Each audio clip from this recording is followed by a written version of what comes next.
My fellow Americans,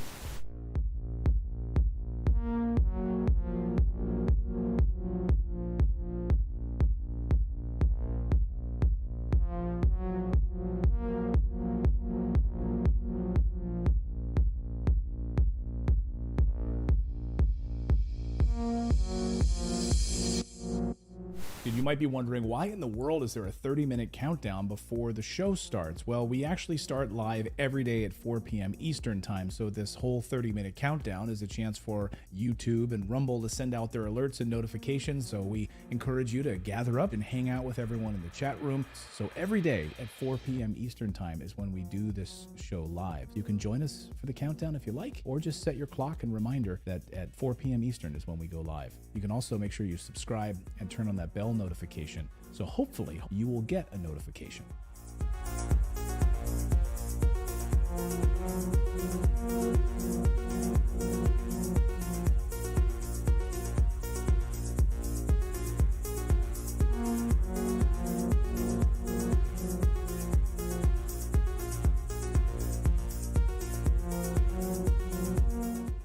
What do you have to say about dictators of countries like Indonesia, who we sell weapons to, yet they are slaughtering people in East Timor?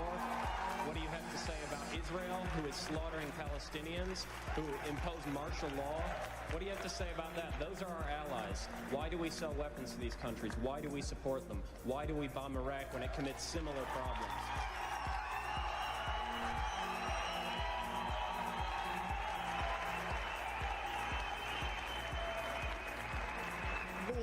There are various examples of things that are not right in this world, and the United States is trying.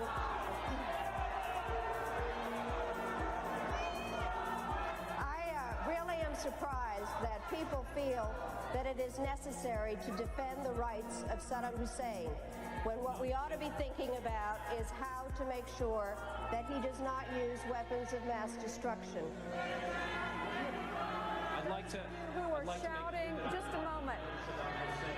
I'm not defending them in the least. What I am saying is that there needs to be consistent application of U.S. foreign policy. We cannot support people who are committing the same violations because they are political allies. That is not acceptable. We cannot violate UN resolutions when it is convenient to us. You're not answering my question, Madam Albright.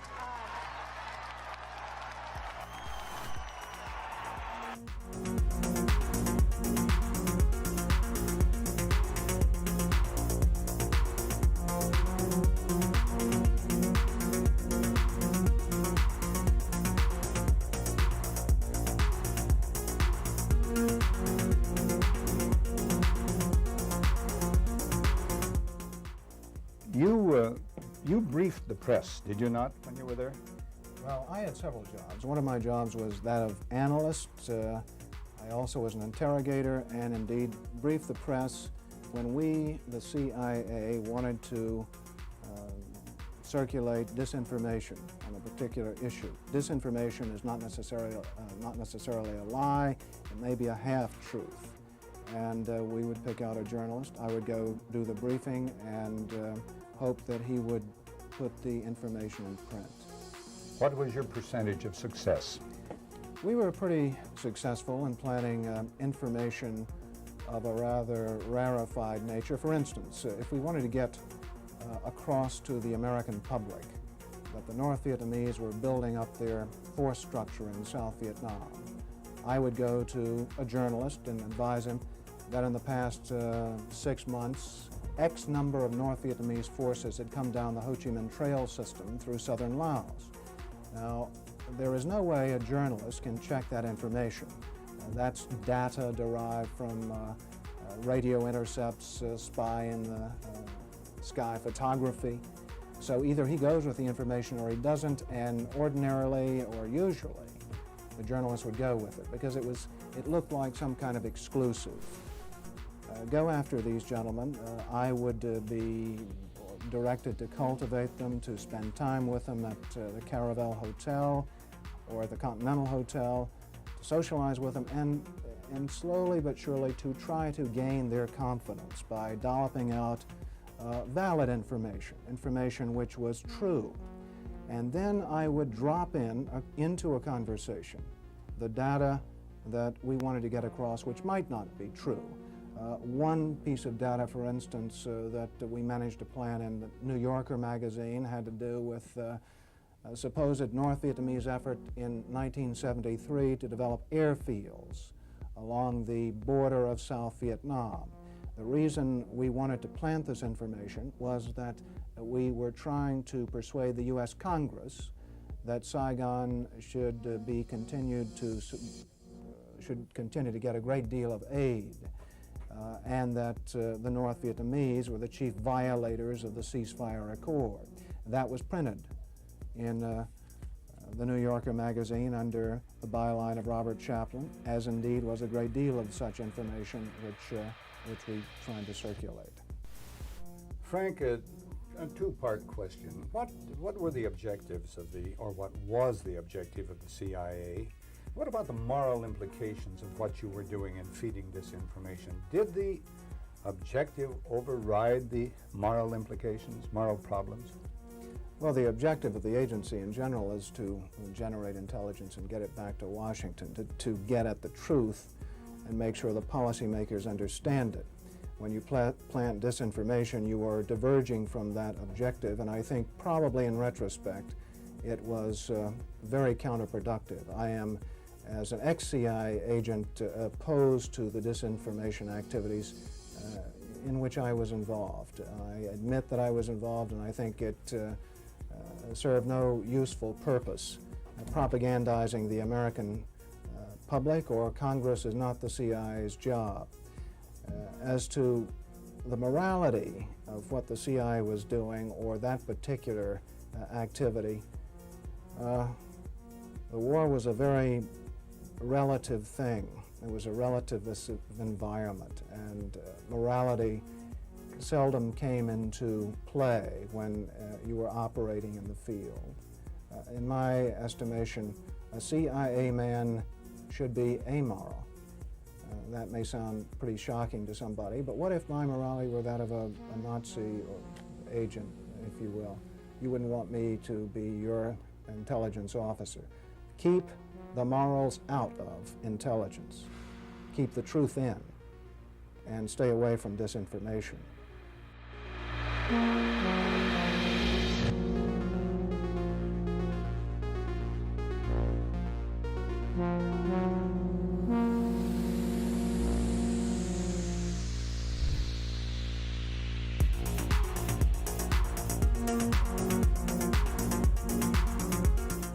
It would have been more appropriate for Mr. Trudeau, Prime Minister of Canada, to address this House according to Article 144, an article which was specifically designed to debate violations of human rights, democracy, and the rule of law, which is clearly the case with Mr. Trudeau. Then again, a Prime Minister who openly admires the Chinese basic dictatorship, who tramples on fundamental rights by persecuting and criminalizing his own citizens as terrorists just because they dared to stand up to his perverted concept of democracy, should not be allowed to speak in this House at all. Mr. Trudeau, you are a disgrace for any democracy. Please spare us your presence. Thank you.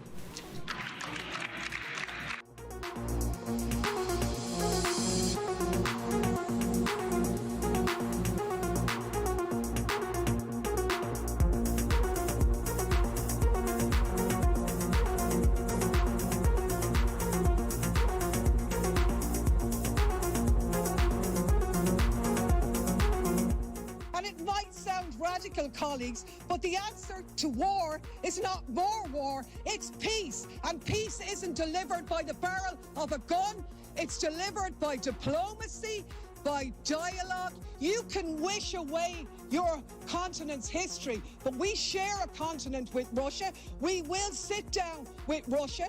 There will be a negotiated peace, and this organization should be promoting it earlier rather than delaying it and making sure that more Ukrainians die. Your feigning of sympathy rings hollow. It makes me sick, to be honest with you.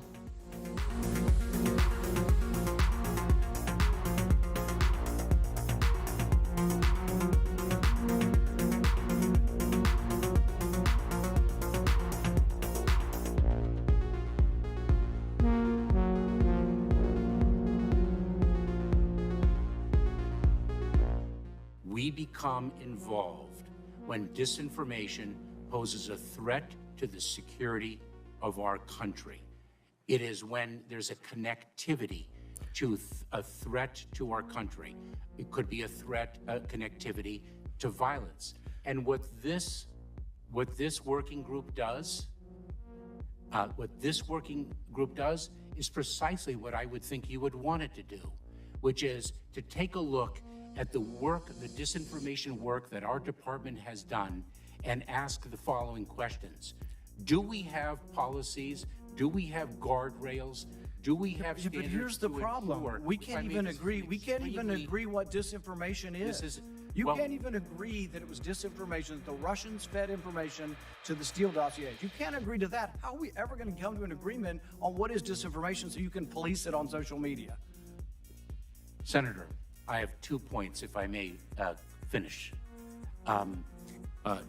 Number one, that what this office, what this working group does, because it's not an office, what this working group does is ensure that there are guardrails, definitions, standards to make sure that the free speech rights, the civil rights, civil liberties, and privacy rights of individuals. So do you think COVID disinformation threatens our national security? And number two, if I may, Senator, and number two, is it your proposition that when the cartels spread disinformation with respect to our immigration policies to try to lure vulnerable migrants to our border illegally? I think you've got no idea what disinformation is, and I don't think the government's capable of it. Do you know who the greatest propagator of disinformation in the history of the world is? The U.S. government. Are you familiar with McNamara, the Pentagon Papers? Are you familiar with George W. Bush and the weapons of mass destruction? Are you familiar with Iran-Contra? I mean, think of all the debates and disputes we've had over the last 50 years in our country. We work them out by debating them. We don't work them out by the government being the arbiter. I don't want you guardrails. I want you to have nothing to do with speech. You think we can't determine, speech by traffickers is disinformation? You think the American people are so stupid they need you to tell them what the truth is? You can't even admit what the truth is with the Steele dossier. I don't trust government to figure out what the truth is. Government is largely disseminating disinformation.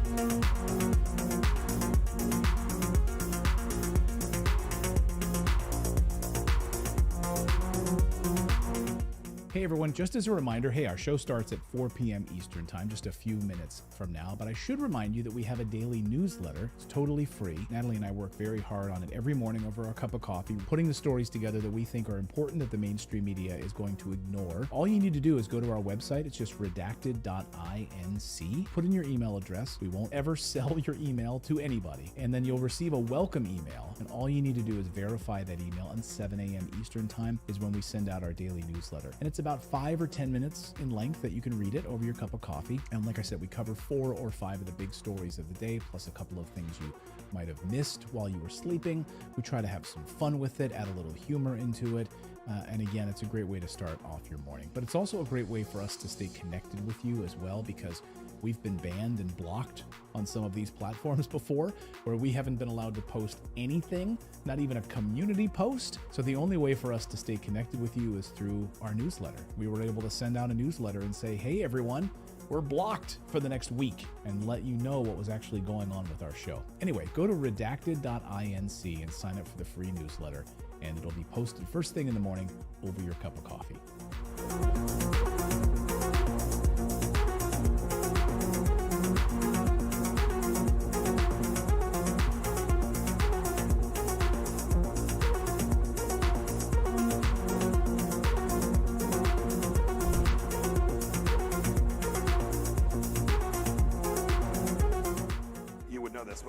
This is a bit of an aside, but in terms of how you think about problem sets, when I was a cadet, what's the cadet motto at West Point?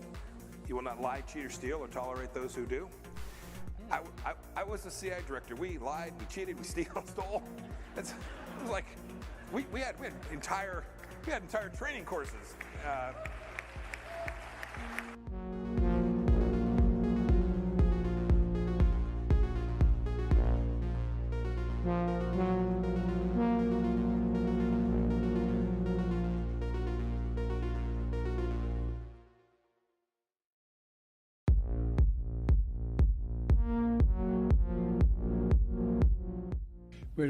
We had a good discussion on ensuring global energy security and adequate oil supplies to support global economic growth, and that will begin shortly.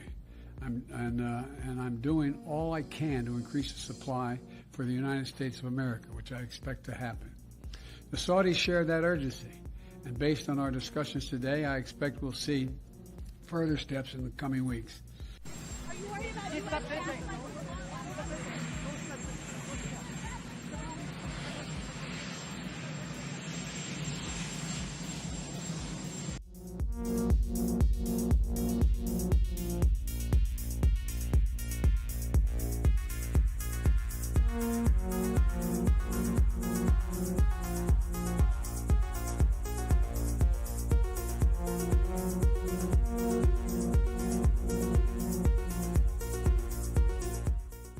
One of the hopeful things that I've discovered is that nearly every war that has started in the past 50 years has been a result of media lies.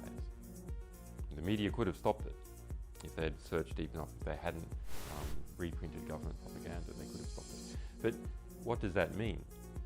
Well, that means basically populations don't like wars. And populations have to be fooled into wars. Populations don't willingly and with open eyes go into a war. So if we have a good media environment, then we'll also have a peaceful environment.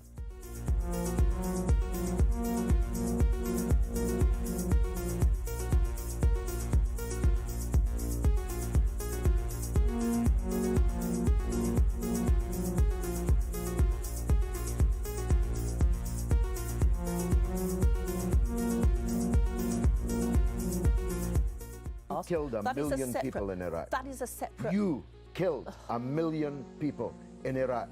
It's incredible that you have the brass neck to be sitting here now urging another Iraq war. George, after if what I was you've still already in done. Parliament, I...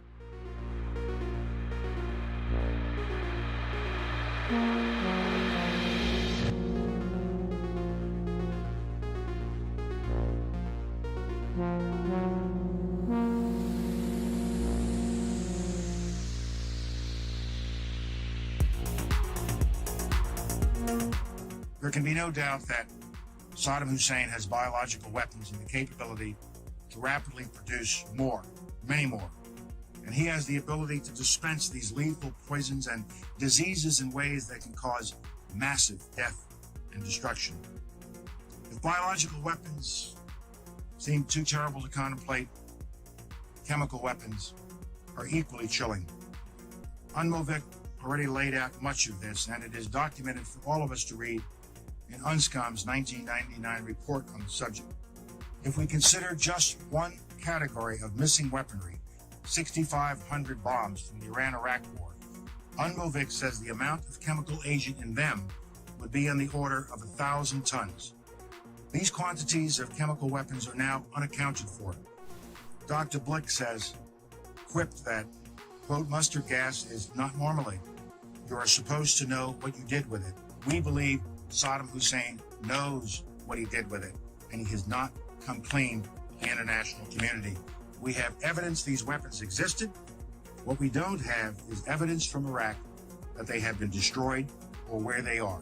That is what we are still waiting for.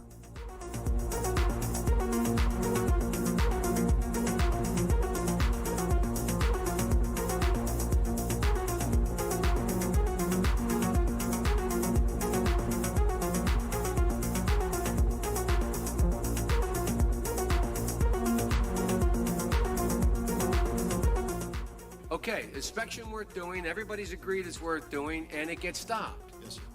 At that moment, we're an automatic pilot as far as you're concerned. Period. No ifs, ands, or buts. Now, I respect that. But now, it seems to me the Secretary of State might have a slightly different problem. Secretary of State might be sitting there and saying, now look over there on that side. Now, I remember so-and-so and so-and-so and so-and-so, and the 12 people on this side, they're all the ones that said they didn't want to use force. Now, I'm going to have to go tell the president now that we should, or Secretary Cohen, unleash whatever it takes to get it done. And our military assessment is the same as the majors. The majors' assessment is, privately held but publicly acknowledged later, that airstrikes alone aren't going to do this. Saddam's not going to cave on this. So, now here's the deal. I recommended the president have at it and let the chips fall where they may. A reasonable position for the Secretary of Defense, the Secretary of State to take. But I respectfully suggest, Major, I respectfully suggest they have a responsibility slightly above your pay grade. Slightly above your pay grade. To decide whether or not to take the nation to war alone. Or to take the nation to war partway. Or to take the nation to war halfway. That's a real tough decision. That's why they get paid the big bucks. That's why they get the limos and you don't. I mean this sincerely. I'm not trying to be flip. Because I think, and that's why I said at the outset, the reason why I'm glad you did what you did, we should come to our milk. We should make a decision. But in terms of whether the Secretary of State has no more to consider than you do as the arms inspector, you didn't get in, didn't get my job done, get me in. Period. You made the deal, right? That's the deal. A deal's a deal. Get me in. Scott Ritter, I'm ready to go. It's not how it works. Now, maybe it should work that way. But wouldn't you acknowledge that if you were President of the United States or the Secretary of State, you'd sit there and say, now, okay, old Scotty boy didn't get in. We said he should get in. We want him to get in. It's important that he does get in. They're not going to let him in, so what are we going to do now? We know that France and Russia aren't going to be with us. We're quite confident China's not. We've already run those traps. They're not there. We're not sure where the United States Senate is, but have at it, boys. Go get them. And by the way, Scott and the boys say air power's not enough. I think it's a legitimate debate, Scott, Major. I think it's a legitimate debate. But I don't think we should be putting it in the context of you have somebody up there at state saying, look, how can we weasel out of this agreement? We want to let this guy out there hanging. We're not this. It's a very practical political decision. Same kind of decision General Powell made. Same kind of decision President Bush made. Every president, every Secretary of State has to do it. Like I said, they get paid more than you. Their job's a hell of a lot more complicated than yours. They may have made the wrong decision, and you brought it to light. We should address it. We should say straight up where we are, and we should do it. And for that, I thank you. But it's above your pay grade.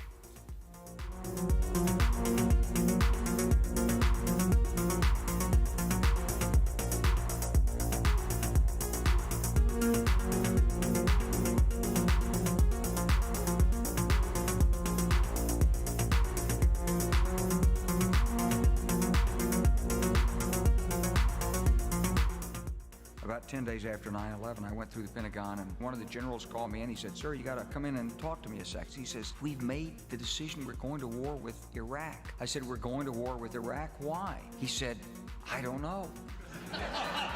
He said, I guess they don't know what else to do. He said, I guess it's like we don't know what to do about terrorists, but we got a good military and we can take down governments. And he said, I guess if the only tool you have is a hammer, every problem has to look like a nail. So I came back to see him a few weeks later, and by that time we were bombing in Afghanistan. I said, are we still going to war with Iraq? And he said, oh, it's worse than that. He reached over on his desk, he picked up a piece of paper. He said, I just got this down from upstairs, meaning the Secretary of Defense's office today, and he said, this is a memo that describes how we're going to take out 7 countries in 5 years, starting with Iraq and then Syria, Lebanon, Libya, Somalia, Sudan, and finishing off Iran.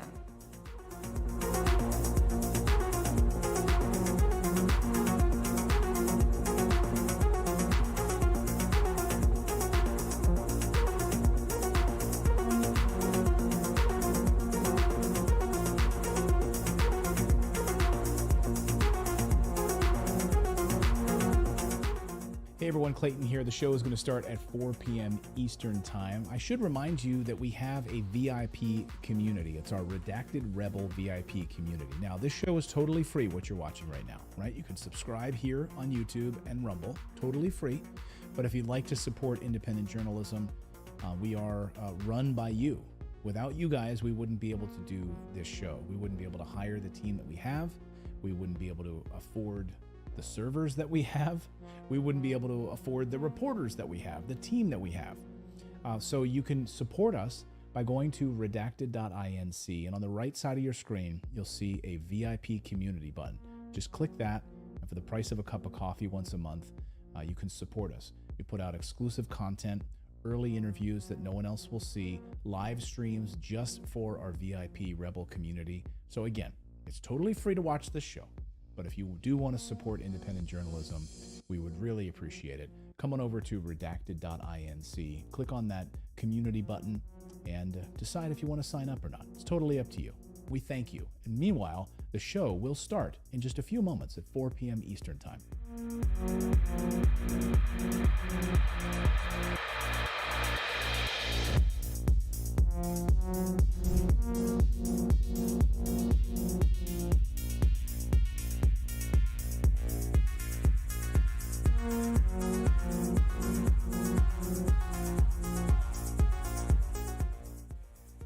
Whatever our hopes may be for the future, for reducing this threat or living with it, there is no escaping either the gravity or the totality of its challenge to our survival and to our security.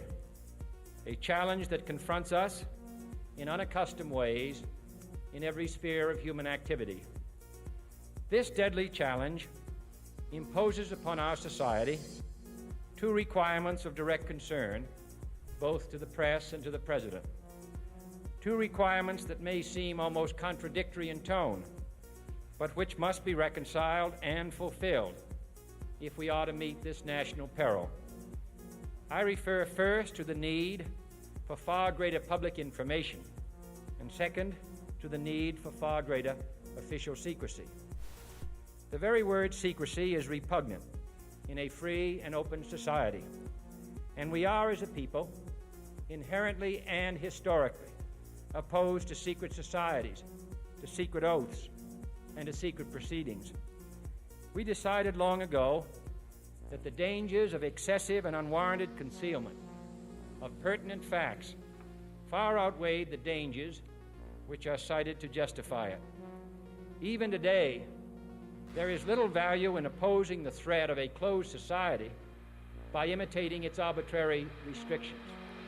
Even today, there is little value in ensuring the survival of our nation if our traditions do not survive with it. And there is very grave danger that an announced need for increased security will be seized upon by those anxious to expand its meaning to the very limits of official censorship and concealment. That I do not intend to permit to the extent that it's in my control. And no official of my administration, whether his rank is high or low, civilian or military, should interpret my words here tonight as an excuse to censor the news, to stifle dissent, to cover up our mistakes, or to withhold from the press and the public the facts they deserve to know.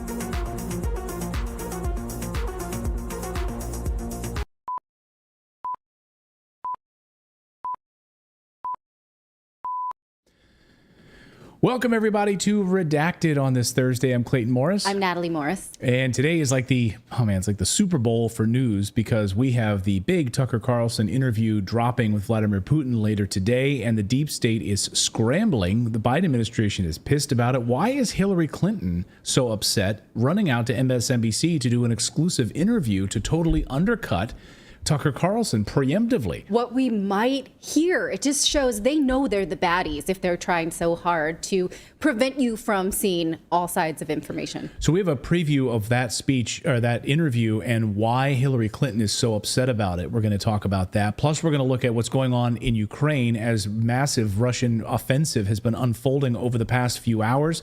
Is this the end for the Ukrainian military? They are surrounded in one particular key town that has been built up with NATO support over the last 10 years, like a massive fortification has now crumbled. What does the future portend for Zelensky? We're going to look at that on the show tonight. Plus, Democrats are bleeding all their darling voters that they rely on for elections, such as black voters, young voters, Hispanic voters. Why is this happening? What is breaking down in the messaging of the Democratic Party? We're going to look at that. We're also going to go to Canada, where the Premier of Alberta, Danielle Smith, has put her foot down and said no to gender reassignment surgeries for minors. No, we are not going to allow that to happen until you turn age 18. We're going to let parents have control of their children in Canada. Go Alberta. We're going to check in on that, plus so much more as Redacted starts right now.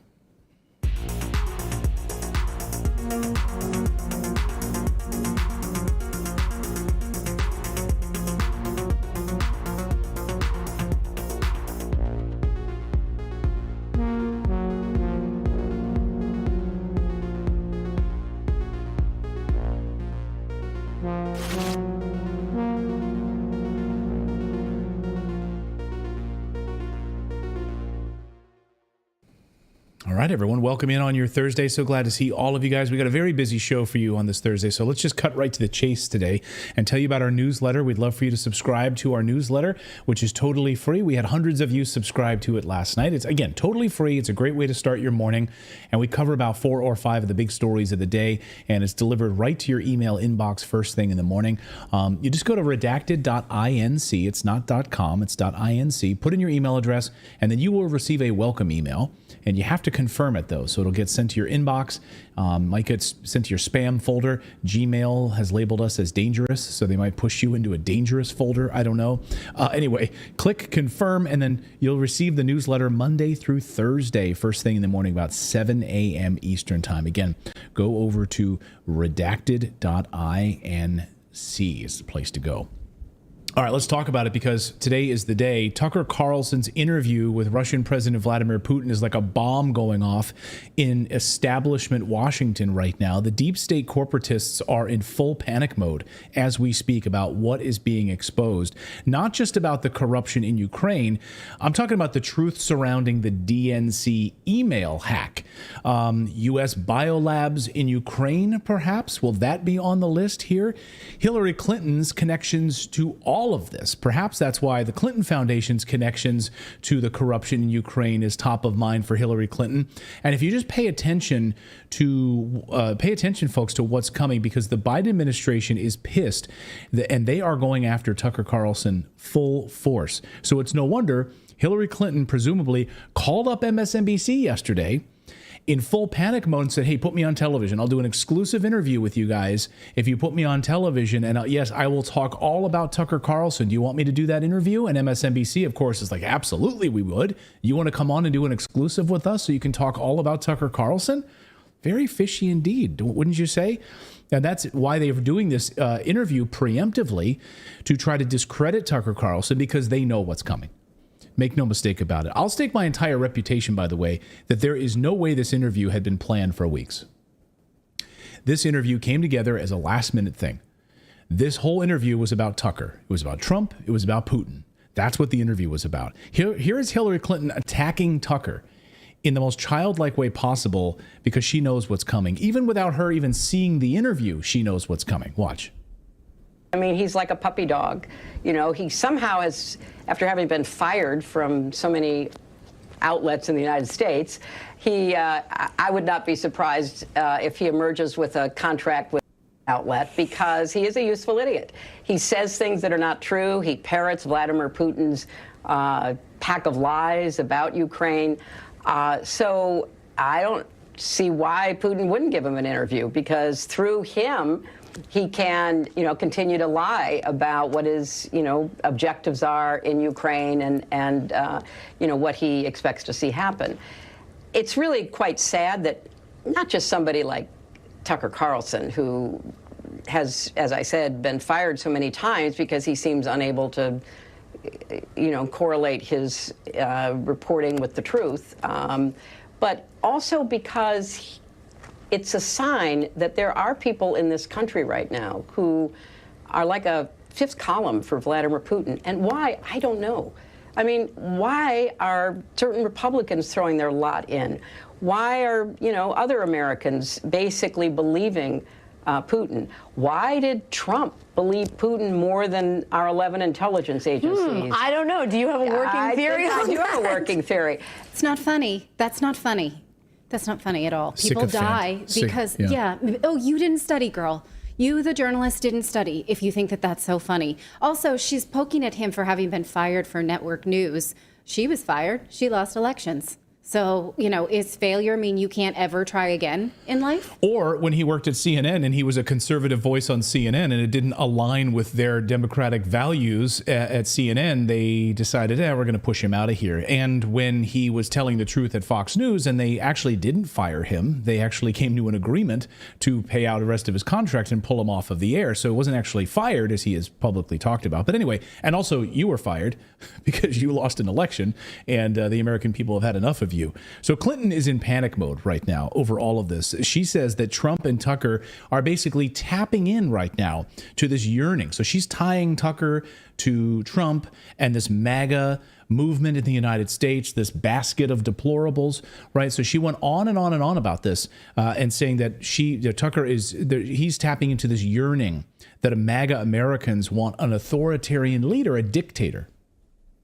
It's more than just the political partisan advantage. There is a yearning for leaders who can kill and imprison their opponents, destroy the press, lead a life that is one of impunity, unbound by any laws.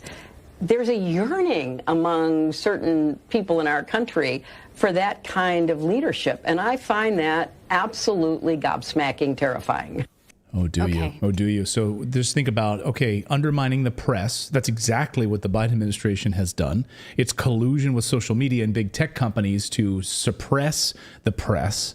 That's just one piece of this. Well, why is it useful for her to do this preemptively? Because she's putting words into blue MAGA Democrats who will not question the narrative around Ukraine, who will not question the administration. They're uncomfortable doing any study about the war in Ukraine. And so they can use her words to say, no, I'm not going to look into that. No, I'm not going to question that. And I absolutely won't watch it. And if somebody tries to engage with me over it, I'll just use her words. Tucker Carlson's a loser. He's been fired a lot. He's a fifth arm of Putin. Yeah, exactly. And so, if you think about it, right, so Clinton is in panic mode over what's about to be exposed here. She doesn't do this interview just because she's, she has an off day. She's doing this interview, this exclusive, because she knows what's about to be exposed here. Let's go down the list of items. Control. Yeah, it is damage control. So let's go down the list of items that Tucker might be about to talk about here. I'm putting some big money on this, on the DNC email hack, for starters. Remember the official narrative about how the DNC was hacked, right? Do you remember? The official line, of course, here's the Washington Post, and the official line from Hillary is that Putin hacked the DNC and then gave the emails to Julian Assange at WikiLeaks, right? That's the official line. Okay, now remember Tucker recently sat down and interviewed Julian Assange in Belmarsh prison. You recall this, of course. There he was in November. And then Tucker was on our show here at Redacted, and he confirmed to us on our show that he's working on this DNC email angle in a piece. because everything we've been told about this is a lie. He said this on our show. I don't know. I just didn't go there in my own head. And now I look back at that period. So it would have been 2012, 13, 14, 15, 16. And there was a lot going on. And I'm revisiting some of those stories from that time and thinking, wait a second, the wackos, or the people I thought were wackos, were really onto something. And maybe not the whole story, but there's definitely something there. And I'll just give you one example, which is and I was writing about it this morning in a piece that we're doing on Julian Assange, who we visited in prison. You know, the emails from the DNC in 2016 that showed that the Hillary campaign had rigged the primary against Bernie Sanders, who had popular support, grassroots support. She did not. She was fully AstroTurf corporate candidate. And they told us that Russia stole those emails. Well, that's not true. And it was kind of obvious at the time that it wasn't true. Bill Binney did a big piece on this in The Nation. Like, as a tech matter, that couldn't have happened. So someone from inside the building leaked those to WikiLeaks, and Assange has effectively said the same thing. So, like, what is that? So, look, I'm no genius, despite what my wife thinks, but you don't find it curious that Tucker hasn't released that Julian Assange interview yet? Think about that for a moment, right? That was November. Waiting perhaps to confirm parts of that story before publishing that story, you know, like a good journalist does. He interviewed Assange in November. Why is he waiting on that? I think we all know the answer. And this is why Hillary and the Biden team are in full scramble mode right now. And that could be just one small piece of the story, the DNC email hack story.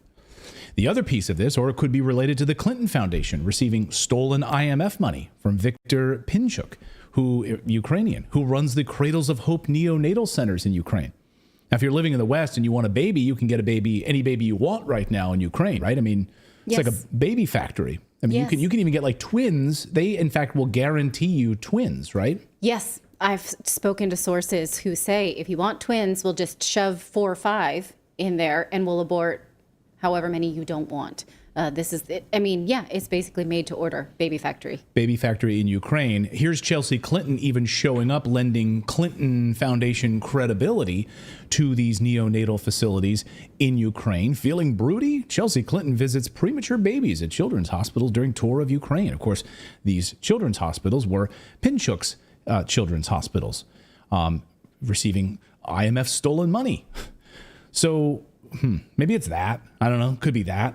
Or it could be biolabs, right? And the Hillary Clinton Biden administration connection to these biolabs, of course, as Scott Bennett, former U.S. psychological warfare officer, explained. And here's the nice chart to like remind all of us here how this money flows. Hillary Clinton, Barack Obama, George Soros, Vice President Biden, now president, flowing from these intelligence agencies into these biolabs, hundreds of millions of dollars.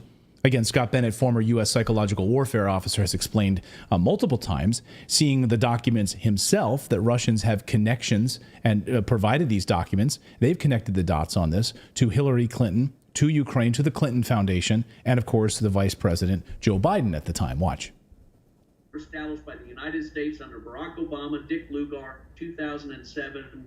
They have grown exponentially ever since. They were developing pathogens, diseases, and a lot of the legal documentation that I've seen. I've seen the Pentagon documents. I've seen the slides. I've seen the implications that the USAID, CIA, the Clinton, Bill Clinton, Hillary Clinton, the Clinton Foundation, the Soros Organization, the Open Society Foundation, all of these big foundations that were globalists, Bill Gates's Project 201, the Russians have all of the documentation and the fingerprints and their participation in this and their funding this, as well as Moderna, Pfizer, Johnson & Johnson, and a variety of other groups that were in Ukraine, using all of this research to then send back to Fort Detrick that found its way in Wuhan. So all of this originated. Yeah, all of this originated there. So he thinks, and Scott Bennett thinks, that this is exposing crimes against humanity. Is basically what these clowns have been involved with, and these globalists have been involved with, that they don't want you to know about. Listen. Picking Ukraine because of its proximity to Russia, as well as its DNA makeup that is extraordinarily similar to the Russian ethnic communities in Moscow and St. Petersburg. So the West has been planning a germ biochemical warfare weaponization against Russia and its people for over 20, 30 years. So this was a collaboration by the State Department, the Department of Defense, the Biden administration, Barack Obama, Nancy Pelosi. That's one of the reasons they went over there to talk to Zelensky last week, is because they are frantic that they are going to be indicted in global war crimes and crimes against humanity, as they should. So they are going to try and silence Tucker Carlson, but as he said on our show a few weeks ago, they can try every trick in the book, but they're not going to silence me, he said. Are you the sort of person who's going to get beaten down and give up? And so you need to keep yourself strong inside, not to over dramatize, but I do think a lot is at stake. And you're absolutely right that the government is one of the driving forces behind censorship, and it's always through proxies and cutouts. That's what happened to Alex Jones. I mean, the FBI was all over that. That suit, that civil suit against him that resulted in the $1 billion judgment that for a while almost put him out of business. I mean, that didn't happen in a vacuum, sorry. And so, yeah, they have a lot of ways of doing it, and doubtless they'll try. But, of course, I mean, but the other thing is I've already been through some of that, or quite a bit of it, actually. And so I'm certainly not intimidated. Maybe they'll succeed, but it's not going to stop me from talking. I mean, if it gets to the point where I'm like, standing downtown with a bullhorn, okay, that's where we are. But I think we have an obligation to say what we think is true. I personally have a burning need to do that. I can't respect myself if I don't. And so I'm not going to stop. So we'll see. What do they try to do when this drops, and what revelations come out of this tonight? We will see. We'll be watching it very, very closely. I mean, that's all very deep inside baseball, the connections with the Clintons. And the only reason that I think that has some viability is because Hillary Clinton is in such a panic about Tucker Carlson. And what I was hoping for is just an overall, take the arch of lies and crack it with a hammer that has led Americans to support war after war after war. I want the average person to understand that Ukraine has been torturing the Donbas region for 10 years and asked for protection from Russia. And if the average person understands that, I'll consider that a success. Right. And then we can stop, right? And so I almost feel like all of this is too much, don't you think? Because it'll get lost and no one will get punished. So as much as I see your point here, I'm a little like, no, because the meat of it will get lost and people will be able to just throw it out. Like, oh, that's all sorts of crazy biolabs, Clinton, stuff like that. And again, who knows? It's got to be a kiss. Keep it simple, stupid. Point out how the administration lies.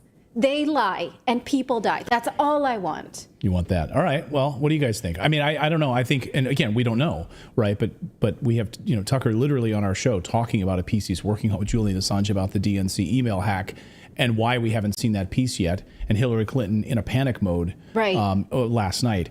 So very interesting pieces about this. Also separately, just the Biden administration in panic mode about what's coming here. So keep this in mind as you look at the lens right now of this war. They just lost a huge funding vote, right, in Congress. So this $60 billion that was set to go to Ukraine is not. This is a huge defeat. And so they're losing right now. Biden's poll numbers are in the trash. And so the narrative is falling apart for them. Right. And so they are in a spin. They're in a spin zone right now. Mm-hmm. Well, and this whole story about the election, the 2016 election being stolen by Russia, and all that is like part of American history now. You know what I mean? So that is a huge topic that you would want to cover with him, because I think that's a big piece of it. Yeah, I think that piece of it is absolutely like a major. That to me is what I hope. Because that to me is not, I mean, that is part of keep it simple, stupid, right? It's like, we're not hacking your stuff. We're not getting involved in your elections. Your politicians are lying to you and killing people in the Far East. That's what I want. I think that's pretty easy. I think we prove that every single night, but people can sort of throw us away like, oh, they're super right wing or whatever. We're neither. I'm going to prove that to you in the upcoming block. All right. So you want 30,000 foot level. I want specifics. Like I want that later. It's got to be a home run. It's got to be like, it's got to be a tower moment, right? The tower, the crumbling of the tower. This archetype. We'll see. This is what I want. I'm asking for a lot, but this is what I want. Who knows? I guess we'll see. We'll see here in about an hour and a half, right? That's what is going to happen. So we'll see about an hour and a half from now what actually this looks like. Can you believe it? All right, we've got more news to get to here on your Thursday, if you can believe that. We are going to look, actually, while this is all happening, there's a war happening right now, and major Russian advancements over the past 24 hours in a town that was heavily fortified by NATO forces over the past 10 years. It's really the stronghold, and we have reports that Ukrainians are surrendering, and those that are remaining are being surrounded as we speak. Are we in the last throes of this war in Ukraine? So this is very interesting. We're going to look at that. We're also going to look at why the Biden administration is bleeding right now Black and Hispanic voters. This was supposed to be, their core people, right? They're going. They're leaving, and they're saying goodbye to the Democratic Party. We're going to look at those numbers. But first, we want to talk to you a little bit about the global economy, because if you haven't noticed, it is shaky right now. We're seeing firsthand just how dependent certain economies are. We're seeing a major economic, would we call it a downfall? A downfall in China? Well, absolutely. They just lost $7 trillion in value. And so you see a lot of investors right now are like wanting to ditch the U.S. dollar and saying, wait a minute, the U.S. stock market is ridiculously expensive. Let's go over to China, where they're going to infuse all of the stimulus money into the economy, and the stocks are super cheap. And the U.S. dollar right now is being devalued, and you have inflation in the United States. So, I mean, it's a mess right now. It's a mess. You don't know who to trust. But if you're interested in investing in gold, then we want to tell you about our friends over at Lear Capital. They help you invest in gold and silver and precious metals. They help you start purchasing or converting part of your IRA or 401k into a gold and silver IRA. You can call them, ask questions about the global economy, about your personal finances, how they think they can help you either preserve wealth or build wealth. Right now, if you buy 1 ounce of gold, Lear Capital is giving away a free ounce of silver. That's incredible. Literally free silver that you can keep or sell immediately.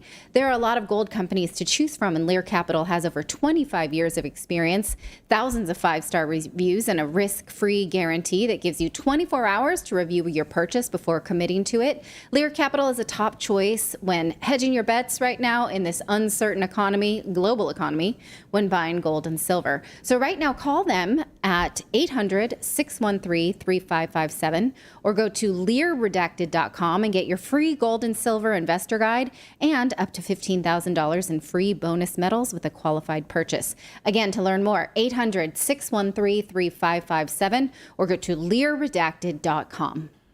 Are we heading for a Russia-NATO showdown? According to the former Russian President Dmitry Medvedev, a full-scale war between Russia and NATO would leave Moscow little choice but to deploy its nuclear assets. And then we have reports over the past 48 hours in the town of Avdiivka, which I'm going to say wrong throughout this interview, an area that has been heavily fortified over the last decade by NATO forces, really a stronghold, is now surrounded, and Ukrainians are surrendering and fleeing. Is this the last gasp of the Ukrainian military? We wanted to ask former UN weapons inspector and former U.S. Marine Scott Ritter about this. Avdiivka, help me out here, Scott. Avdiivka. Avdiivka. All right, I've got it. Okay. I'll let you say it for the rest of this interview. So no problem. I wanted you to tackle this part first. Let's talk about this battle here. We're seeing reports that there is sort of a massive Russian offensive about to be launched here, attacks in Kiev and attacks around here. What do you make of this? Well, what we're looking at is what I've been talking about now for some time. We're looking at the collapse of the Ukrainian military, their ability to maintain combat cohesion. The key player here is the lack of artillery. The Ukrainians had received a tremendous amount of artillery weapons, including some of the most modern Western 155 millimeter, I think L-52 caliber weapons, which have a long range and they have accuracy. So the Ukrainians use these, in a very professional manner through counter battery warfare, et cetera. They were able to disrupt Russian artillery, prevent Russia from massing their artillery the way they would normally do doctrinally. And otherwise maintain sort of an equilibrium on the battlefield, because Russia's casualty averse. They're not in the business of giving the Ukrainians opportunities to kill a large number of Russians. And so Russia was compelled to disperse command and control, disperse assets, disperse logistics. And this had an effect of slowing down the Russian operations. Ukraine's out of ammunition now. They aren't able to do this anymore. They tried to compensate using drones, swarms of these the first-person view drones, these kamikaze drones. But Russia adapted because a drone requires a drone operator who requires a means of communicating with the drone. And what the Russians have done is they've gone hunting for antennas. They've gone hunting for drone operators, and they've annihilated Ukrainian drone operators. And so now Ukraine has nothing. They have no artillery. They have no meaningful drone support, which means now Russia can bring its artillery together, and it can suppress Ukrainian defenses in a very efficient manner, and then follow through with coordinated assaults. And that's what we're seeing. They've cracked the Adviivka nut, so to speak. It's this one of the most heavily fortified, if not the most heavily fortified positions of the Ukrainians. Since 2014, the Ukrainians have been digging in underground bunkers, concrete, reinforced concrete, the whole thing, strong points, mutually supporting. It's sort of like the Siegfried line and the Maginot line all rolled into one. It's gone. The Russians have defeated it. The Russians are occupying it as we speak. They're slaughtering the Ukrainians. The Ukrainians who remain are in basements waiting to surrender. The battle's over. And now once when I say the battle's over, it's like Stalingrad on January 30th. The battle was over. January 30th, 1943. Handfuls of Germans hung out until like February 2nd, February 8th, but the battle is over.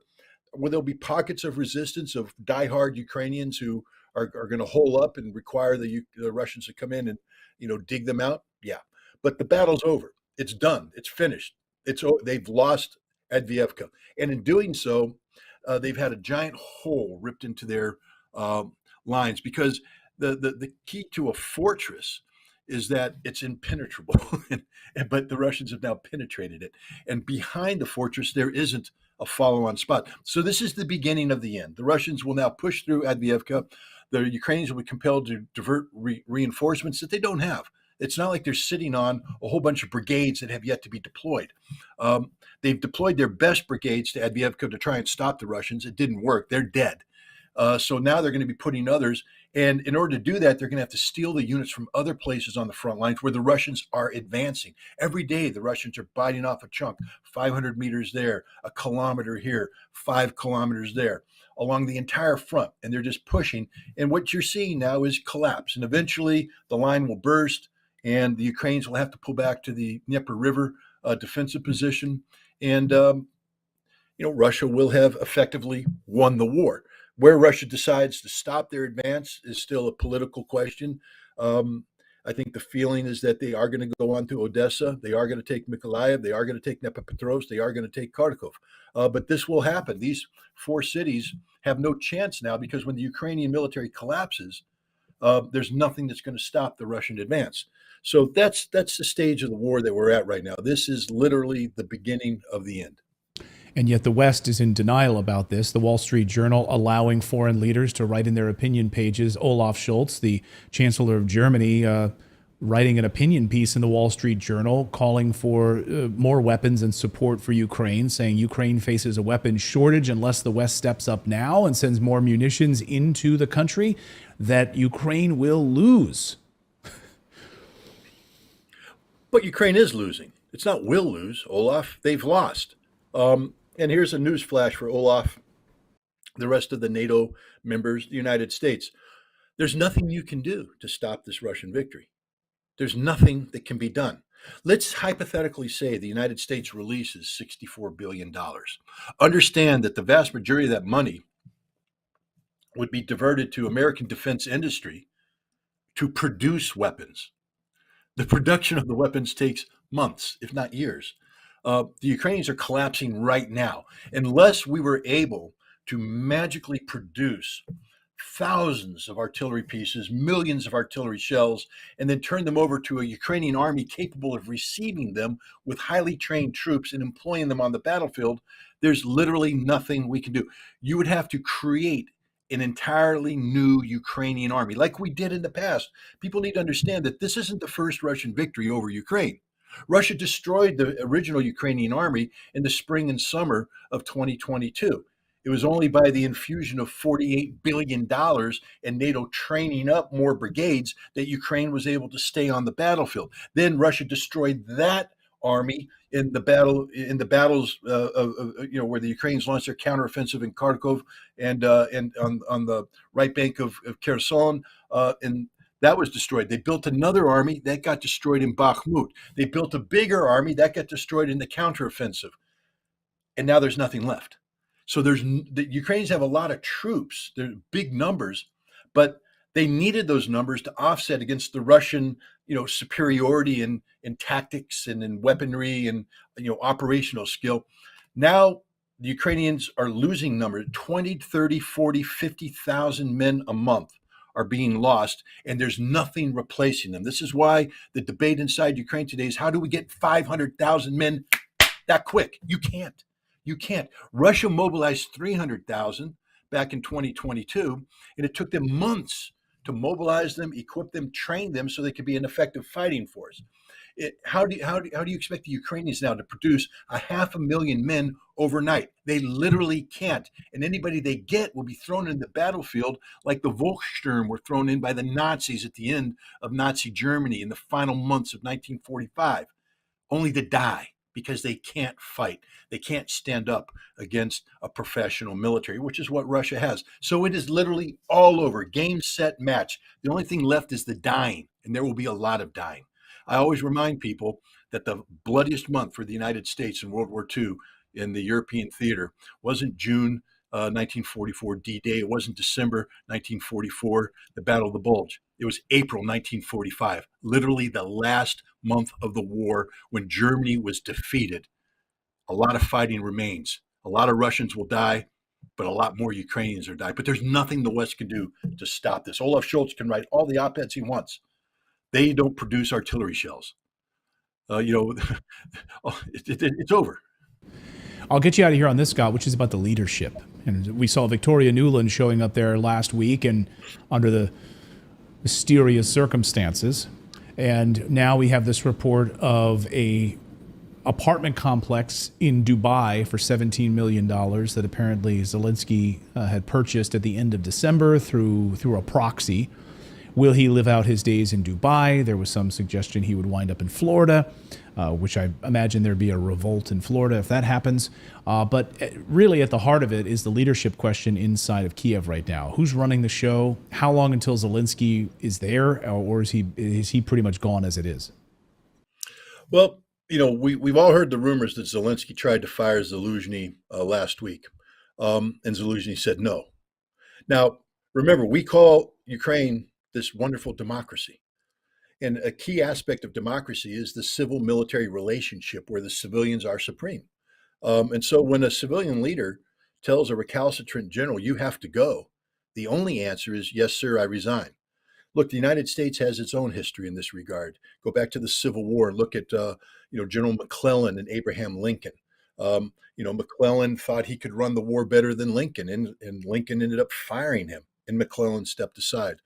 Douglas MacArthur and Harry Truman in the Korean War. Douglas MacArthur was convinced that he alone had the solution, that Harry Truman didn't know what he was doing. But when Harry Truman finally said, enough is enough, you're fired, MacArthur stepped aside. We have a situation now where Zelensky has been exposed as not only corrupt, but incompetent. He's a man who has interfered with the course of this war, insisting that the Ukrainians stick it out in Bakhmut, losing 70,000 men there, insisting on this counteroffensive, losing 90,000 men, and now insisting on Advievka, this battle, defending to the bitter end, losing, we don't know how many, probably 50, 60,000 Ukrainians. And Zaluzhny is saying, I would have done this differently. I would have done this differently. Now, Zelensky's trying to blame Zaluzhny to make Zaluzhny the fall guy. Zelensky's not having any of that. Zelensky has said, I can not only run the military better than Zelensky, I'm a better leader. He is a political challenger to Zelensky. That's why there's no elections, because Zelensky knows that there were elections and Zelensky threw his hat in the ring, Zelensky would lose. So Zelensky canceled the elections. When he tried to fire Zelensky, not only did Zelensky say no, but the military backed Zelensky up. saying we're not going to allow this. Victoria Nuland traveled to Kiev to sort this out because this would be devastating for the United States if there were a coup d'etat in Kiev. How do you call it a democracy when a junta is now in charge? Everything would fall apart. Congress could never pass the money that they're trying to pass for Ukraine. And so we're in a situation now where they're trying to figure out how to unravel this political disaster. We talked about the military collapse of Ukraine, but I've always said that accompanying that will come the societal collapse and the political collapse. And we're looking at the political collapse right now. The question now is, can Zelensky convince Zelensky to resign and step aside without any drama? And the answer right now is we don't know. We don't know. The United States is putting pressure on that. But if he doesn't, then the question is, what do you do about Zelensky? Do you let him force this issue so that there is a coup, which makes it impossible to support Ukraine? Or does Zelensky step aside? Zelensky is an actor. And for the last 2 years, he's been playing the part in a melodrama, the narrative, the script of which is written by the West. But the problem is he forgot that he's just an actor. He's like an actor who suddenly believes he is the character that he's playing, that he is this Superman, that he is this Winston Churchill, that he can do anything he wants. And he's lost focus. I think what Nuland did, and what the Americans continue to try to do, is to remind Zelensky that he's playing a role and that the series has been canceled, and it's time for him to step aside. If he doesn't, I don't think he's going to live in that Dubai apartment. I don't think he's going to live in Miami. I think he's going to die in a courtyard in Kiev, gunned down by soldiers who feel betrayed by this man who has literally destroyed their country. You're not the only one saying that right now, by the way. Scott Ritter, thank you so much, as always, for your insights. We appreciate it. Thanks for having me.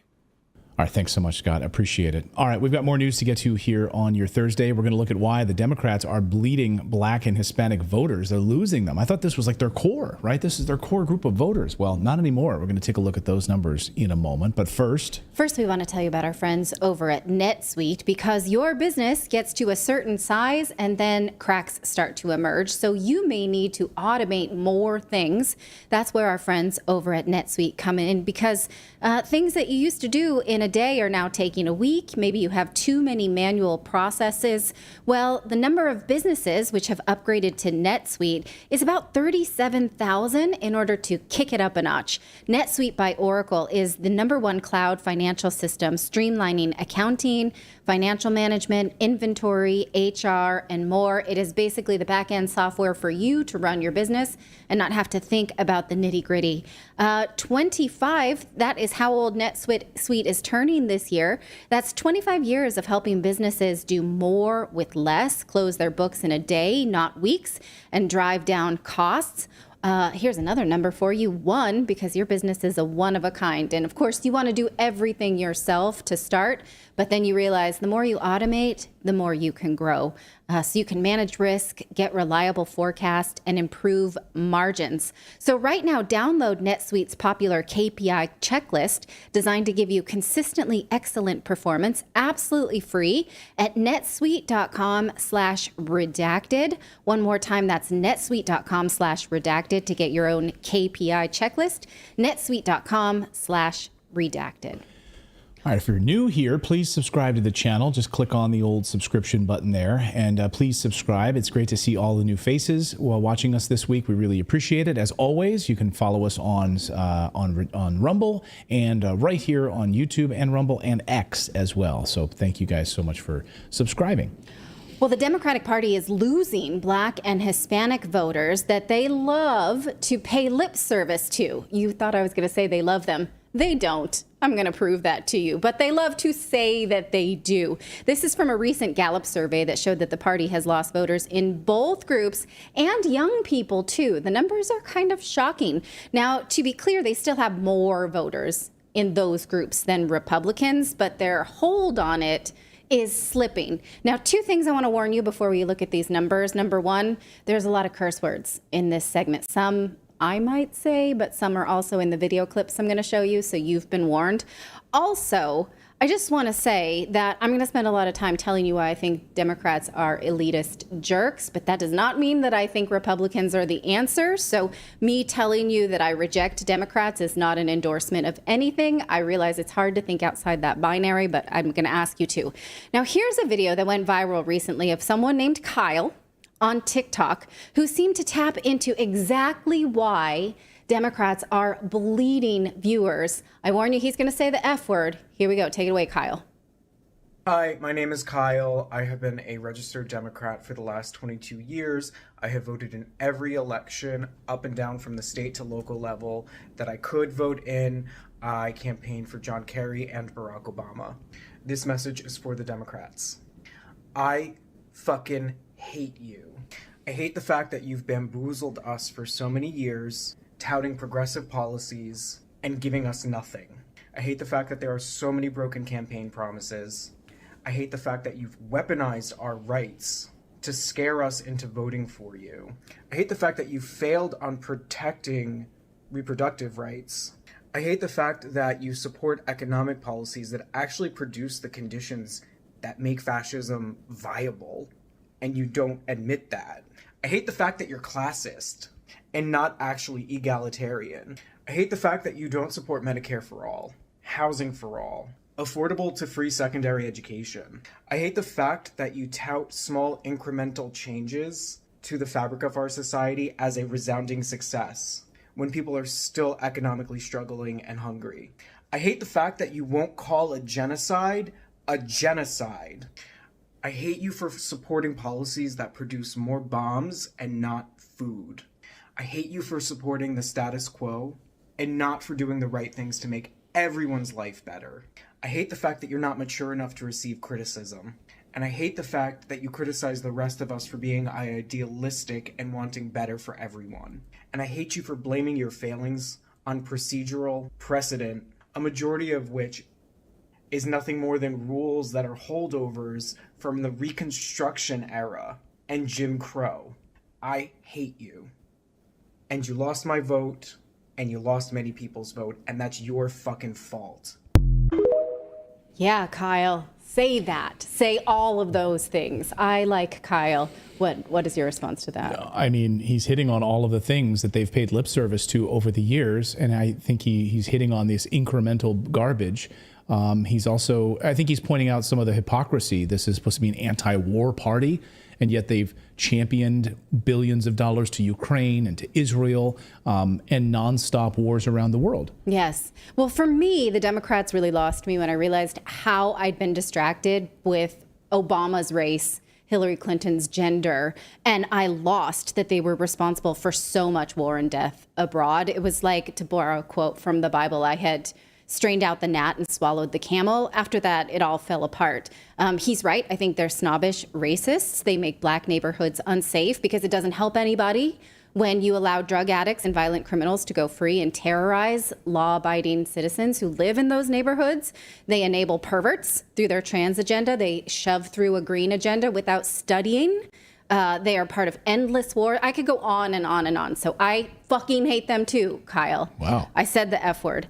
But a new Gallup poll shows that a lot of people do too.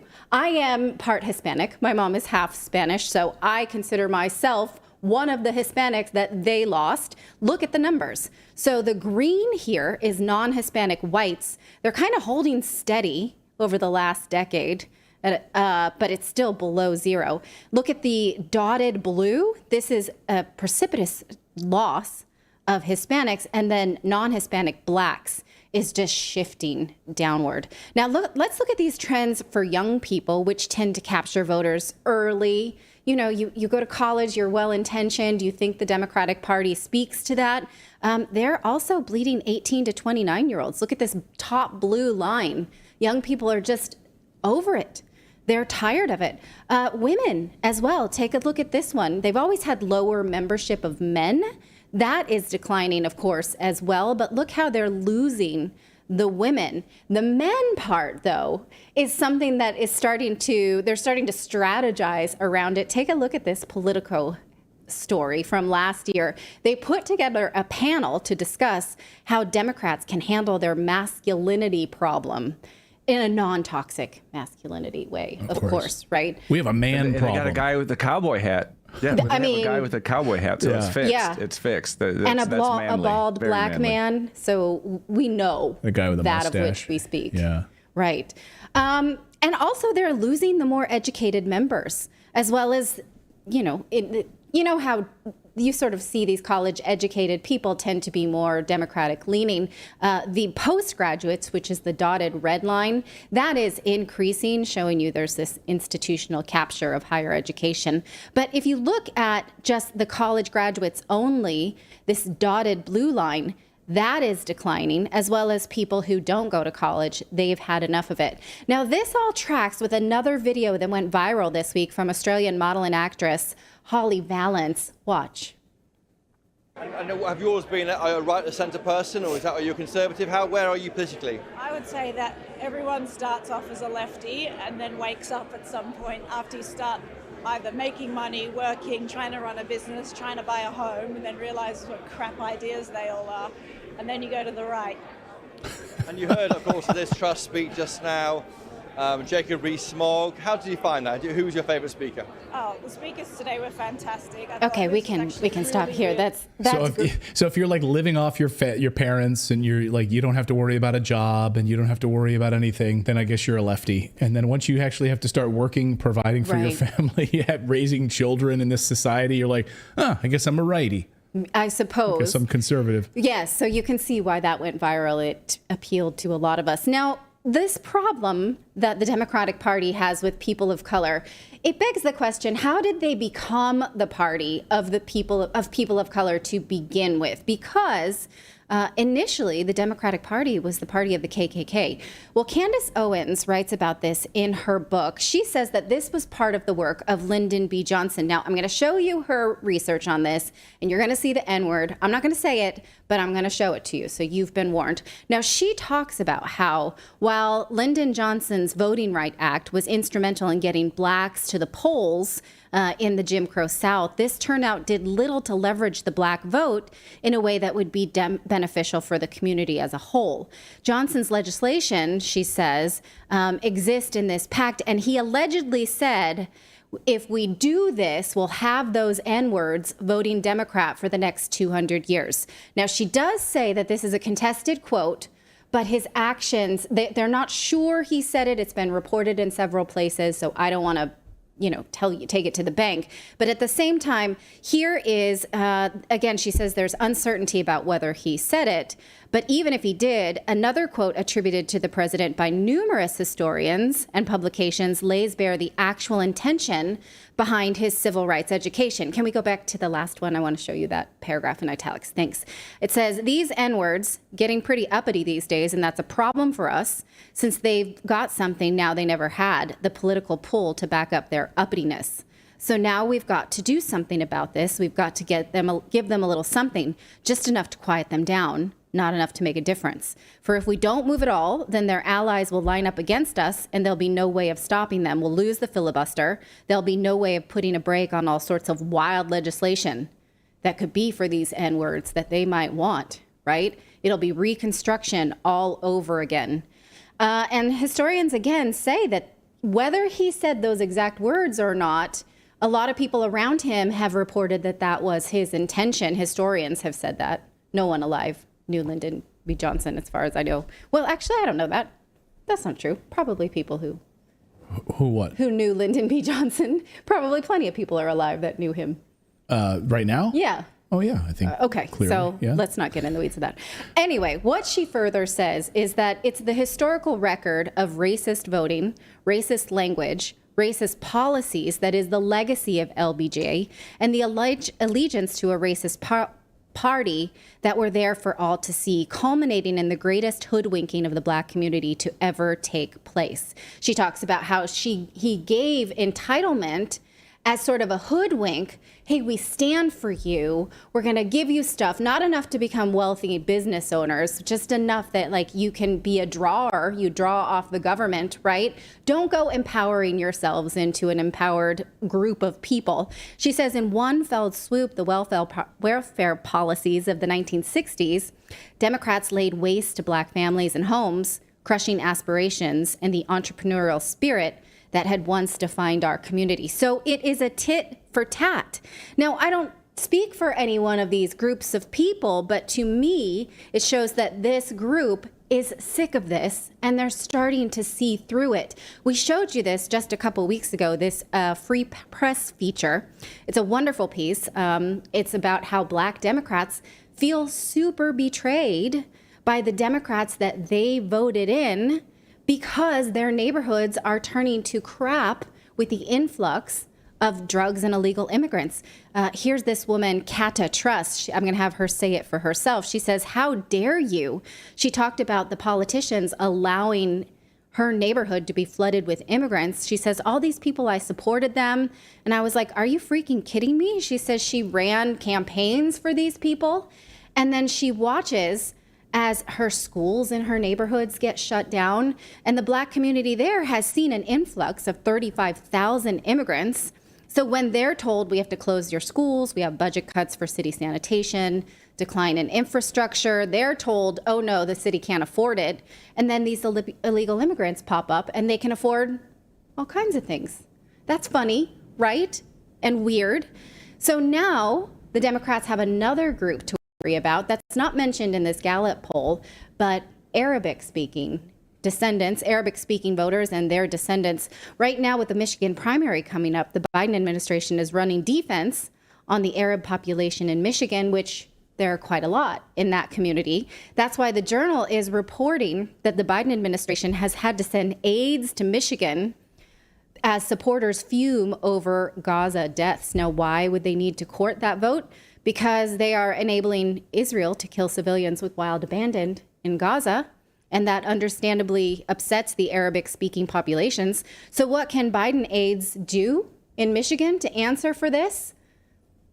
Good question, right? It's a bad optic. The Journal says this about it, says it remains unclear if the Middle East conflict will remain at the heart of voter concerns for Arab American and young voters in Michigan next fall.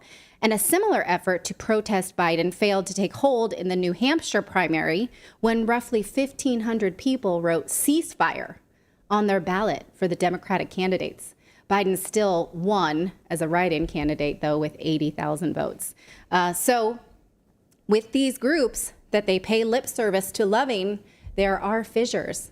Let us know what you think of that. Well, I also think that with the millions that they're letting across the border and they're giving them $1,000 in universal basic income credit cards and they're giving them cell phones, that they're just basically replacing the people that were featured in that Detroit Free Press piece, so they can replace those people. Yeah. The African Americans and Hispanics that live and who are citizens in the United States, they'll just replace them, of course, with Senegal, Somalis, Guatemalans, Hondurans, and give them these credit cards and tell them they have to vote as well. So they'll take care of that. They'll figure out a way. It does seem that way because Black and Hispanic voters are waking up to the fact that the Democratic Party is not for them.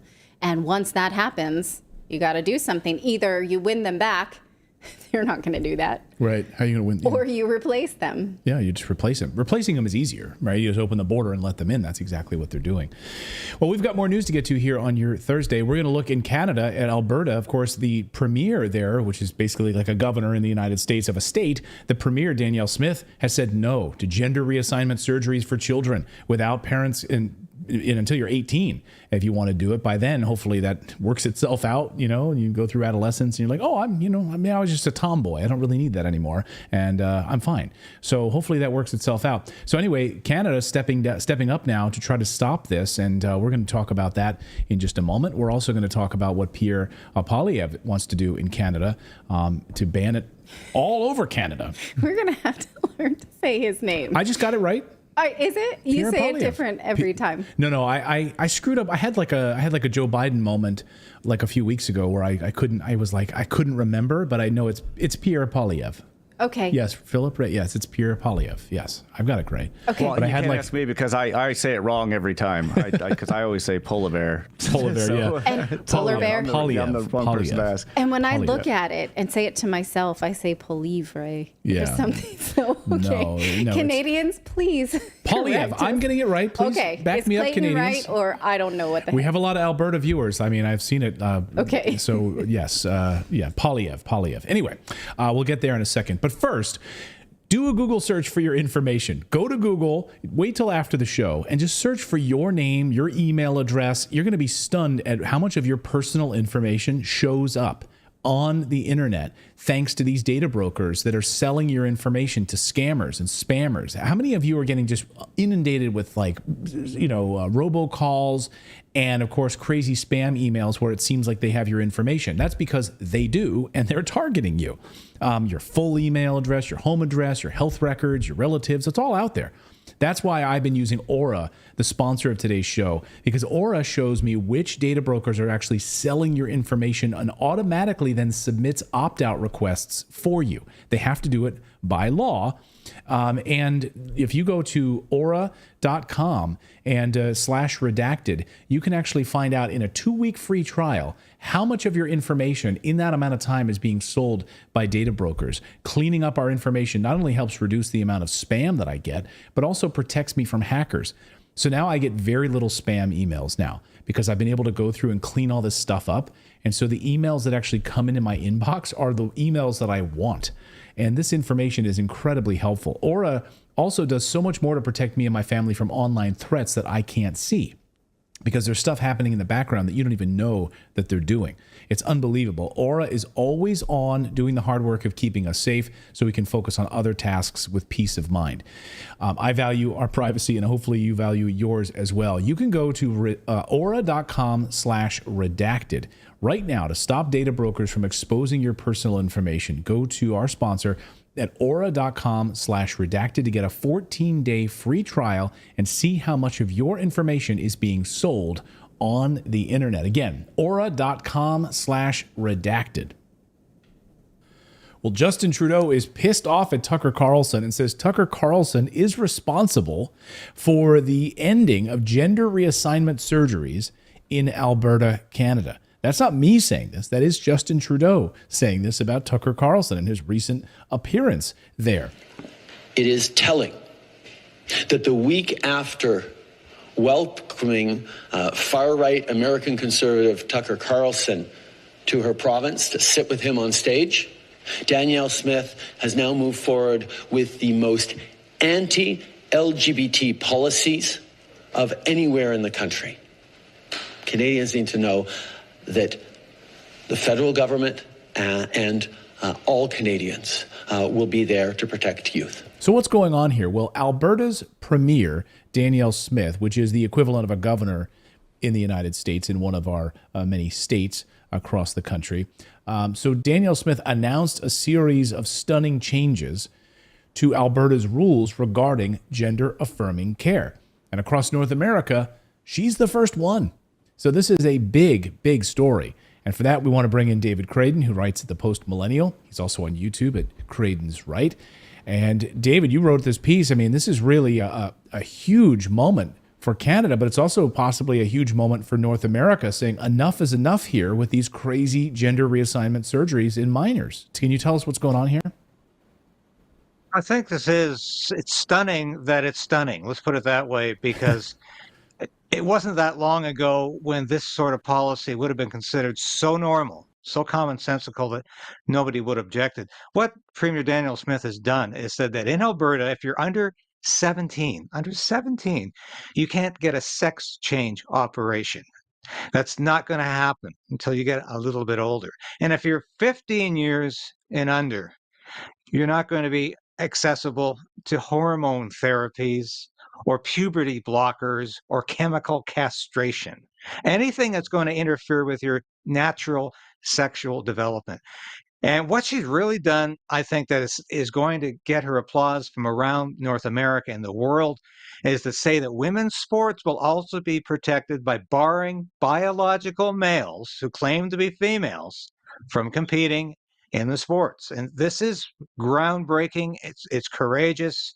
Certainly in Canada, she's come under tremendous attack from the federal Liberals who have no business getting involved in provincial education because it's a provincial right in Canada. And she's come under attack by a lot of activists. But I tell you, the demonstrations that occurred last weekend in Calgary and Edmonton attracted hundreds, not thousands, hundreds of hardcore activists. And I can tell you, parents in Alberta are very happy with this. And parents across Canada, I think, are emboldened that maybe their premier will have the guts that Premier Daniel Smith has. So hundreds. So you don't, do you think that the outrage will be larger? I mean, you have like cities like Vancouver, of course, where you just walking down the street in Vancouver, you'll trip over, transgender flags everywhere you turn. So how widespread do you think this response will be? I think she'll get pushback largely from the media and from politicians and from activists. I don't think she's going to get widespread pushback. And one of the other things she's done here, which is going to make a lot of the activists angry, as she said, you're not coming into Alberta schools with an extremist sex agenda, with sex education that might not be something the parents want their children to see. You're not coming into the classroom with pornography. And if it's approved by the Alberta Ministry of Education, parents have to opt in. They don't opt out anymore. They have to opt in and say, yes, I approve my child to see that. So I don't think the response is going to be catastrophic. She knew she was going to face resistance. But I think what is really surprising is how bizarre the response has been from the federal politicians, from the federal Liberals, and not just Justin Trudeau blaming Tucker Carlson for this, and once again blaming these far-right MAGA conservatives in Canada. But I mean, the employment minister, who happens to be a member of parliament from Edmonton, Alberta, claimed that this is a NATO moment, he said, for the LGBTQ movement in Canada. You go after one of us, you go after us all, he said. And of course, he is a gay man and has always spoken about that quite openly. But he claimed that when this policy was announced by Premier Smith, he was on the phone all night long with transgender youth across the province who felt victimized by this. I think that's absolute BS. I don't think there's any barrage of phone calls coming to him from victimized trans youth. And I don't believe he would answer the phone if they were victimized and calling him. So it's absolute nonsense. And for Randy Boissonnault, this employment minister, to claim he's on the phone all night long consoling trans youth in Alberta is almost comical. But certainly, I think he's lying. Yes, I do. I would love for him to prove that. Randy, can you show us the phone records? Do you have a separate? He's just answering the phone when people call his house, and it's like a trans hotline that he's just picking up. Maybe he has a dedicated phone just for trans teens, who, like a hotline, who are upset about life, and then he avails himself in that way. I'd really be interested. I hope some journalists up there will look into this and ask to see his phone records. He was on the phone all night with disgruntled trans teens who are worried about what's going to happen in Alberta. And really, what are they worried about? That they won't be able to get bottom surgeries and top surgeries until they become an adult, and that they won't have access to pornography in the schools? Again, to your point at the beginning, this sounds insane. It sounds comical, like that we'd even have to have a discussion about this. But this is the state of play right now. Well, to suggest, and once again, I go back to Randy Boissonnault, this MP from Edmonton, employment minister, who said that when you join the chess club, you don't have to inform your parents. Well, I'm sorry, Randy, but having a sex change operation or starting a lifetime on hormone therapy, which can be potentially dangerous to your body, that's not like joining the chess club. And why these liberals can't see this? Having a sex change operation at 14, at 12, is pretty consequential for the rest of your life. Being chemically castrated, it's not like joining the chess club. It's not like joining the gymnastics club. This is pretty consequential stuff. And Premier Smith is being responsible and saying, hey, you can wait a few years. If this is so important to you, you can wait a few years until your mind and your body and your consciousness matures sufficiently. Well, And we my know- God, you better keep your parents involved too. Well, we know from our reporting on this show and the science on this, of course, that most of this, is a phase for individuals, and they end up growing out of it. It works itself out, the sort of gender dysphoria that a lot of kids experience, and we've heard from so many guests on our show who've said, my God, I was a tomboy when I was young, and if I had just been pushed in that way, I might have decided to do something crazy like that. I'm so glad I didn't. But I played with a lot of boys, and now I'm a happily married woman, and but I was a tomboy as a kid. So a lot of this works itself out, almost all of it works itself out in adolescence. And of course, gender dysphoria, and a larger problem with this, of course, is a mental disorder and should be treated that way, not with these biopharmaceutical companies that are making billions of dollars off of the drugs and the associative puberty blockers, and of course the surgeries, which make these hospitals tens of thousands of dollars per surgery, which is why they're pushing this. I'm curious, what is Justin Trudeau so upset about here? He's really worried that this is an assault then on the LGBTQ plus community in Canada. Well, he's obviously very, very upset about this, linking it once again to this MAGA conspiracy, where he sees MAGA conspiracy under every bed in Canada now. And he seems to think Tucker Carlson is organizing some sort of insurrection in Canada. It's absurd, but he's serious about it. And every time a premier in Ontario and in Canada decides to do something, to make a decision about parental rights, to say that parents at least should be informed, that kids should not be changing their pronouns or gender when they're 12 years old, Justin Trudeau's there to say, oh, wait, this is a violation of trans rights. And he is so obsessed with this issue. And you say, why is he? Because everything that Justin Trudeau breaks down ultimately to gender identity and to identity politics.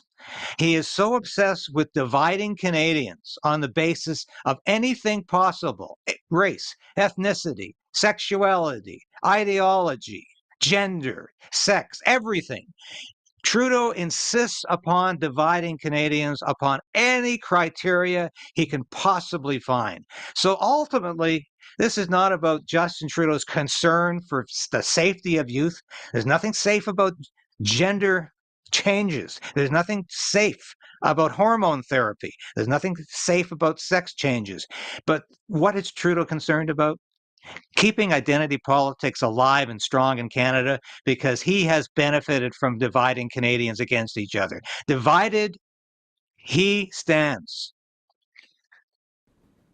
Prematurely encouraging or enabling children to alter their very biology is what Danielle Smith wrote in this decision. And she says, or their natural growth, no matter how well-intentioned and sincere, it poses a serious risk to the child's future that as Premier, I'm not comfortable with permitting in our province. So she's saying, I'm worried about the safety and the well-being of our children. And that's what she's pinning this on. So it's hard to argue with that. And I hope that more people pay attention. Do you think that other provinces are going to follow suit, or will you see a flood of people moving to Alberta to want to protect their children in the future? Well, it's interesting you should say a flood of people moving to Alberta. There are a flood of people moving to Alberta, not just because of this issue, but because of stands she's taken on a lot of other issues. This is the most commonsensical premier in Canada. And I know Danielle Smith from her journalism days. Always had a lot of time for Danielle. And I think she's one hell of a good premier. But I think you will find other provinces following suit. Yes, some in the Maritimes. I think you might push Ontario in this direction, even though Doug Ford is very waffly on these issues. And I think you might see this in Saskatchewan, definitely, which has also moved in this direction. So you're definitely going to see a trend, I think, towards common sense and people waking up. We talk about woke politics, but people really need to wake up to how crazy things have become in this world, where anybody would think it's somehow safe, that you're protecting a child's safety when you encourage them to get a sex change operation when they're 12 years old. That's not safe. That's not sane. And that's absolutely insane. And I think a lot of parents, if they're not already there, are saying, hey, this has gone way too far. We've gone too far down this slippery slope. And a lot of us, including myself, predicted we were going there when the social change began a decade or so ago. Yeah, you're absolutely right about that. Just like a little side note here. I don't know what school you're going to where your children can sign up for all sorts of extracurricular activities and the parents don't have any knowledge about it. I mean, my kids are in sports. My daughter just joined the chess club. We were actively participating in that entire process and having discussions with her about it and had to sign the forms for it. Like, okay, I'm just not sure where. It's not a good analogy anyway, but I just want to know, how are these parents out to lunch that they wouldn't know that their children are even signing up for these clubs in the first place? So that's a ridiculous analogy by that member of government up there in Canada. David Creighton, great to see you. You should read David's full piece on this over at the Post Millennial. Really good reporting on this and fascinating. Way to go, Danielle Smith, up there in Alberta. We should all applaud for this move. Thanks, David. Thank you so much, Clayton. Thanks, David. And, Pierre Poilievre, of course, who's running against Trudeau and wants to be the leader of Canada, he's the guy with the apple. It's just like standing there answering questions, eating apples to woke reporters that are asking questions. Wants to ban puberty blockers Canada-wide, not just in Alberta, but Canada-wide now. Right. They'll say it's transphobic. Really, it's not. It's just because these puberty blockers are associated with, I don't know, osteoporosis, hair loss, cancers, memory loss, all kinds of just things you don't want to opt in for if you have a body. And so I wouldn't say that's transphobic. I would say that's I do have a body. Hey, you do? You're not a Borg queen like in Star Trek Next Generation, just a head on a rope. You got a full body? I mean, I don't know if that's true because Philip won't let us see him on camera, but I'm pretty You'll sure. just have to take my word for it. It's just a voice. It's just a voice. He's like that sitcom I used to watch, Out of This World, where the dad was just in that that diamond little box. thing. Yeah, and she talked to her dad from outer space. I could be the face of Bo for all you Doctor Who fans. You ever see Doctor Who, the face of Bo? That's no. So I know this is crazy. I was just totally sidebar story, but yes, I've been saying I want to watch Doctor Who for the first time. I've never seen a Doctor Who episode, and a friend of mine was saying he was going to tell me exactly where to start, where to finish, to avoid all of the woke Doctor Who stuff that came later. Okay. So anyway, I'll get that reference at some point, Philip. I will. I promise. Well, we have a break coming up, so you can. I can watch it on my break. Yeah. We'll let you know that our children are off for the Carnival holiday, so we'll be taking a few days off next week. Please continue to come back to Redacted because we'll have content for you while we're away, but we won't have a live show. So set your calendars. We'll not be here live until the week after next, but thank you so much for joining us. I hope you have a good Tucker Carlson Putin Thursday, if it's and then also Super Bowl Sunday, but more Tucker Carlson Thursday. Right. Because I'm actually more excited about than the Super Bowl, and it's the 49ers, my team, is in the Super Bowl. But this is a big moment, you guys. It could really break down barriers for how governments sell us war. So I'm hopeful. I hope you are too. But thank you for joining us with Redacted, and we'll see you just in a few days. Thanks, everybody.